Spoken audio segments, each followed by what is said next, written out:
Alrighty. Round 12 just finished. I'm just going to sit here and not really want to talk because there isn't really much to talk about, is there, guys? What was it? It was 71-point loss, so Sydney 126, I think. Stopped really caring about the score after the first quarter because that's really when the game was done. But I think it was a 71-point win. Sydney 126, Saints 55. You don't really need to talk past the first quarter. That's where the game was won. That's where Sydney were just incredibly efficient. I think from their first 11 inside 50s, they scored 9 goals won, which was what they scored for the first quarter. So they were going at nearly 100% inside 50 for goals, which is unheard of. Whereas on the opposite end, we had, I think, 2 less inside 50s in the first quarter, and we saw ourselves down by a whopping 54 points after about 24 minutes, which is just like, it's just, what the fuck? Like, I was just sitting there thinking, what the hell am I watching here? These are guys that train. These are guys that do this for a living. They take themselves seriously about this, and then they dish that up after all week talking about pride and talking about getting to the game and, we were positive against West Coast. This is almost the game that's broken me. This is almost the game that's just told me that they don't give a shit. Why do I go every week? This is the first time this year where I'm actually, I genuinely can't find that many positives. The only positive from this really was Battle. I thought Battle was phenomenal. I thought in such a shit team, for a guy that has only played one AFL game prior to this, I think, he's kicked that great left foot goal at the end. At the end of the game, he kicked that goal at the start, our first goal of the game, I think, towards the end of the first quarter. And he got to so many contests. The endurance on him is what's been talked up as being his strength, is that he can just keep running. He's a running machine, a running beast. And he proved that. He got to so many contests. McCartan battled hard, but just it didn't happen for him today, and it was perfectly evident when he had that shot.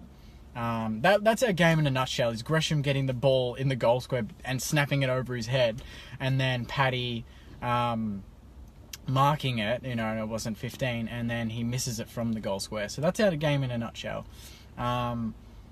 Weller was fucking awful. I'm sorry, I'm just going to be really direct on this because what's the point of trying to talk nice about things like when you're down by 10 goals in 10 minutes? The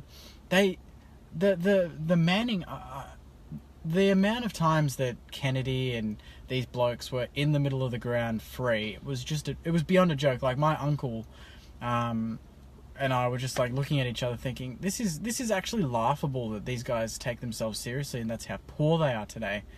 The fact that we were 50 odd points down in the first quarter and it ended up only being 71 points, people are going to say, well, we stabilized in the second and third and fourth quarters, and we kind of grinded it out after that.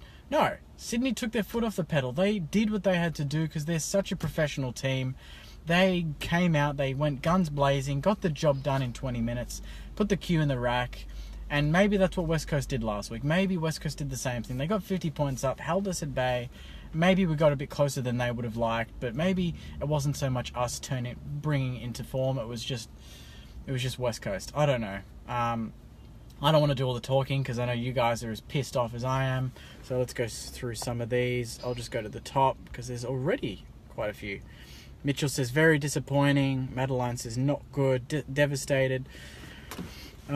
Disgraceful is a good word to use to describe that game, mate. Madeline says she'll still support... Obviously, I'll still support the team no matter what. Paul says they need to do something. The supporters aren't going to the games. It's soul-destroying. I was amazed that there was nearly 28,000 there tonight. So it was a good turnout. And we've just basically reminded them, hey, why have we got a decent crowd here, guys? We're shit, and we're going to show you why you shouldn't come next week. And you know what the sad thing is? That our next home game is Friday night, which I think is July 13th, in like a month, and it's against Carlton. And by that point, we may be 16 games without a fucking win. Gold Coast lost by 108 points today to GWS. they would be favourites next week. Surely they're thinking, yeah, we've got a good chance now. As long as they've got Tom Lynch in that forward line, bomb it to him, just like Sydney did with Buddy, and let him do the rest. Because our back line was all over the place today. And I'm not going to give them so much, hatred on how they performed, because I think our midfield was worse. The delivery that Sydney midfielders were giving to the forwards was a direct, result of our midfield not putting any pressure on the ball carrier at all. Like the amount of centre clearances that they got where, Kennedy just walked through 10 players without being tackled was beyond a joke. Lay a tackle. How many tackles, guys, did they have where they just buried our player, and when they had the ball and we were trying to tackle them, they were breaking arms, they were doing dusty fend-offs, they got through so easily. Let's keep going. Fraser this mentioned the strategy to get us into the grand final by 2020 hasn't worked. Finnis tells us what's the new plan. Finnis needs to go. Richo needs to go. The whole coaching staff need to go, I think. How many other jobs do you get? How many professions do you get a fourth or fifth chance to do something? They've had a chance to rebuild a team and they've fucked that up. Move on. If we lose to Gold Coast next week, Richo needs to come out and say, he needs to be the better man and come out and say, I'm not the guy for this. I can't carry the team. I tried my best, but it just didn't work. And that's basically all they can do. Like, it's just super frustrating. Chris says, mate, you look so stressed. I am a little bit. Well, do what I have done and just write this year off. They don't give us stuff, so why should we? I know. It's hard to give us stuff every week, but even today I was driving to the game and I had my music going, my pre-game music, and I was actually still very up and about, and it got me excited. And I don't know why I do that to myself. I just don't know. Madeline says it hurts. Thanks for all the comments, guys.